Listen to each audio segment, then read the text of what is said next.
नमस्कार, देश प्रदेश में आपका स्वागत है। दिल्ली से मैं हूं परिमल कुमार और मुंबई से मेरे साथ है मेरे सहयोगी पूजा भारद्वाज। सबसे पहले एनडीटीवी इंडिया के दर्शकों का शुक्रिया अदा करते हुए खबर जिसमें एनडीटीवी इंडिया के ऑनलाइन ने आज तक को पीछे छोड़ दिया है। यानी अब तक आज तक से ज्यादा अब एनडीटीवी इंडिया के ऑनलाइन व्यूअर्स हैं। इसके लिए तमाम दर्शकों का शुक्रिया।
और बड़ी खबर कश्मीर से, जहां एक और टारगेट किलिंग का मामला सामने आया है। कुलगाम में बैंक मैनेजर को बैंक में घुसकर आतंकियों ने मार डाला। राजस्थान के थे ये बैंक मैनेजर विजय कुमार। कुछ दिनों पहले उनकी शादी हुई थी। उनकी हत्या की जो ये पूरी घटना है वो सीसीटीवी कैमरे में कैद हो गई। तस्वीरों में इस वक्त आप देख सकते हैं किस तरह से आतंकी बैंक मैनेजर विजय कुमार को गोली मारता हुआ नजर आ रहा है। ये तस्वीरें दिल दहला देने वाली हैं। कश्मीर में टारगेट किलिंग को लेकर उच्च स्तरीय बैठक हुई। राष्ट्रीय सुरक्षा सलाहकार अजीत डोभाल गृह मंत्री अमित शाह से मिले। ये बैठक करीब 1.5 घंटे चली। टारगेट किलिंग को लेकर कश्मीरी पंडित बेहद गुस्से में हैं। कई कश्मीरी पंडितों ने पलायन की कोशिश की। अनंतनाग में पलायन कर रहे कश्मीरी पंडितों को पुलिस ने भी रोका।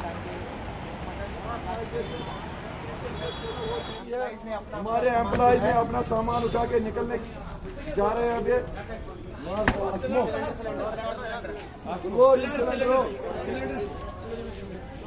जो नया डिलिमिटेशन मोदी सरकार बनाई इसको अंग्रेजी में बोलते हैं जेरीमैंडरिंग। ये दूसरा ये है कि पॉलिटिकल लीवर जो है वो वैली के पॉलिटिशियन के पास होना, आप तो लीवर छीन लिए। तीसरी बात ये है कि आप सिर्फ पिक्चर बनाने में प्रमोशन में आप ये समझ रहे कि कश्मीरी पंडित का हमला पिक्चर प्रमोशन से होगा। अब आप देख लो, खमियाजा भुगतना पड़ रहा था आपको। और ये हो गया कि रात में आपको जहां पर हमारे कश्मीरी पंडित रहते हैं वहां पर उनको आपको बंद करना पड़ रहा, उनको भागने से रोकना पड़ रहा आपको। तो ये पूरी गलती जो हमने 89 में की वही गलती मोदी सरकार कर रही है। कश्मीरी पंडित हो, कश्मीर के अंदर रहने वाले अन्य हिंदू समाज के लोग हों, और साथ ही साथ कश्मीर के अंदर जो सूफी संप्रदाय के जो लोग हैं, जो सूफीज्म में विश्वास करने वाले लोग हैं, जो देशभगत हैं, उनको निशाना बनाने की साजिश हो रही है। भारतीय सेना, जम्मू कश्मीर पुलिस और पैरामिलिट्री फोर्सेस के जवानों ने पूरी तरीके से रणनीति बनाई है। इस षड्यंत्र को भी हम विफल करेंगे। इस प्रकार के जो षड्यंत्र रचे जा रहे हैं उनको भी खत्म किया जाएगा। मान सरकार को हाईकोर्ट की फटकार लगी है। हाईकोर्ट ने कहा कि 424 वीवीआईपी के जो सुरक्षा में कटौती की गई थी वो फिर से बहाल की जाए। सिद्धू मूसेवाला की हत्या को लेकर हाईकोर्ट की फटकार लगी है। हाईकोर्ट ने कहा कि 424 वीवीआईपी की सुरक्षा बहाल हो। पंजाब सरकार ने कहा कि सुरक्षा में कटौती कुछ समय के लिए ही। पंजाब सरकार ने यह भी कहा कि 6 जून को ब्लू स्टार की बरसी को लेकर कटौती। पंजाब सरकार ने कहा कि 7 जून को सुरक्षा बहाल हो जाएगी। ਅੱਜ स्पष्ट हो गया कि रिटोरिक स्टेटमेंट उच्ची रौला पा के स्टेटमेंटां दिंदी आम आदमी पार्टी और अरविंद केजरीवाल झूठ और फ्रॉड की राजनीति करते हैं। और इसे झूठ और फ्रॉड की राजनीति के चलते एक बेशकीमती जान, पंजाब की शान, देश की शान, पंजाबियों की शान ਸਿੱਧੂ ਮੂਸੇਵਾਲੇ ਦੀ ਜਾਨ ਚਲੇਗੀ ਇਹਨਾਂ ਦੀਆਂ ਝੂਠੀਆਂ ਸਟੇਟਮੈਂਟਾਂ ਦੇ ਕਰਕੇ, ਝੂਠੀ ਵਾਹਵਾਹ ਲੁੱਟਣ ਦੇ ਕਰਕੇ। ਇਹਨਾਂ ਜੋ ਟਵਿੱਟਰ ਹੈਂਡਲਾਂ ਤੇ ਲਿਖ ਕੇ ਸੋਸ਼ਲ ਮੀਡੀਆ ਤੇ ਪਾਇਆ, ਅੱਜ कोर्ट च मुकर गए, कहते असं सिक्योरिटी विड्रॉ नहीं की, टेम्परेरी काम। बढ़ते हैं आगे और दिल्ली सरकार में मंत्री सत्येंद्र जैन की गिरफ्तारी के बाद अब दिल्ली के मुख्यमंत्री अरविंद केजरीवाल ने दावा किया है कि दिल्ली के उप मुख्यमंत्री मनीष सिसोदिया पर भी फर्जी केस किए जाने की तैयारी चल रही है और उन्हें भी गिरफ्तार किया जा सकता है।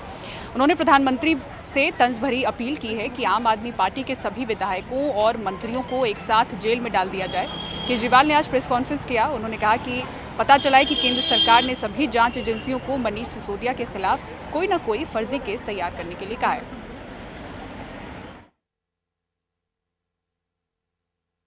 आपको याद होगा, मैंने कुछ महीने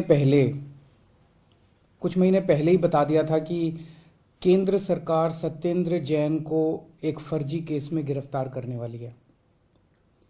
मुझे बहुत ही विश्वसनीय सूत्रों से यह पता चला था। कल उन्हीं सूत्रों से सूचना मिली है कि अगले कुछ दिनों में केंद्र सरकार मनीष सिसोदिया को भी गिरफ्तार करने जा रही है। पता चला है कि केंद्र सरकार ने सभी जांच एजेंसीज को मनीष सिसोदिया के खिलाफ कोई ना कोई फर्जी केस तैयार करने को कहा है। जैसे इन्होंने सत्येंद्र जैन के खिलाफ फर्जी केस किया है, वैसे ये लोग मनीष जी के खिलाफ भी फर्जी केस बना रहे हैं।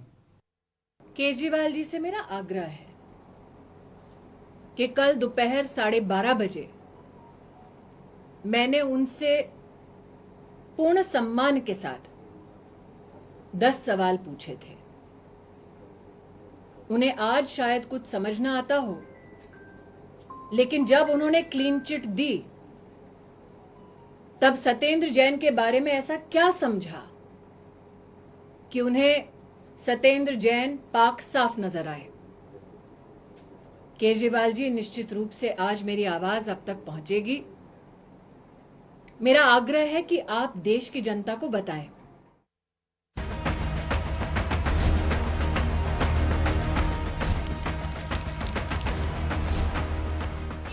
और मशहूर गायक केके की बात करते हैं, जिनका मंगलवार रात को निधन हुआ था। कोलकाता में लाइव कॉन्सर्ट के बाद आज मुंबई में उनका अंतिम संस्कार हुआ। उनके घर से शमशान घाट तक अंतिम यात्रा निकली। कई फैंस ने उन्हें सुरीली श्रद्धांजलि दी। मंगलवार की रात एक कॉन्सर्ट के बाद बॉलीवुड के मशहूर सिंगर केके का दिल का दौरा पड़ने से निधन हो गया। बुधवार को पूरे राजकीय सम्मान के साथ कोलकाता से उनका पार्थिव शरीर मुंबई के लिए रवाना हुआ। एयर इंडिया की फ़्लाइट से उनके पार्थिव शरीर को मुंबई लाया गया और करीब 8:15 बजे के करीब बुधवार की रात उनका पार्थिव शरीर मुंबई पहुंचा और उसको उनके घर पर रखा गया। बुधवार की सुबह से ही जो उनके साथी कलाकार हैं बॉलीवुड इंडस्ट्री से, उनके अंतिम दर्शनों के लिए उनके घर पहुँचे, जो कि यारी रोड वर्सोवा पे है। पार्क प्लाजा उनकी बिल्डिंग का नाम है, जिसके बाहर बहुत सारे फैंस, बहुत सारे पुलिसकर्मियों को तैनात किया गया था, साथ ही बहुत सारे बॉडीगार्ड्स भी, ताकि अंतिम यात्रा में कोई मुश्किल ना हो सके।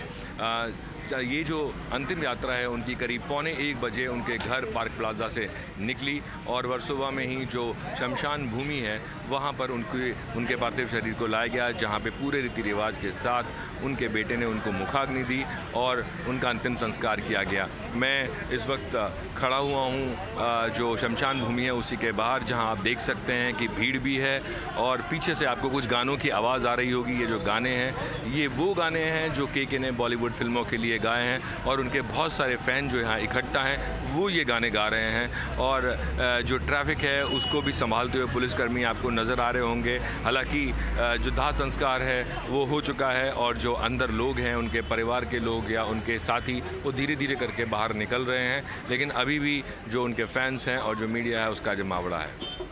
मुंबई से प्रशांत सिसोदिया, एनडीटीवी इंडिया के लिए। देश प्रदेश में आज के लिए बस इतना ही। बाकी खबरों के लिए देखते रहिए एनडीटीवी इंडिया।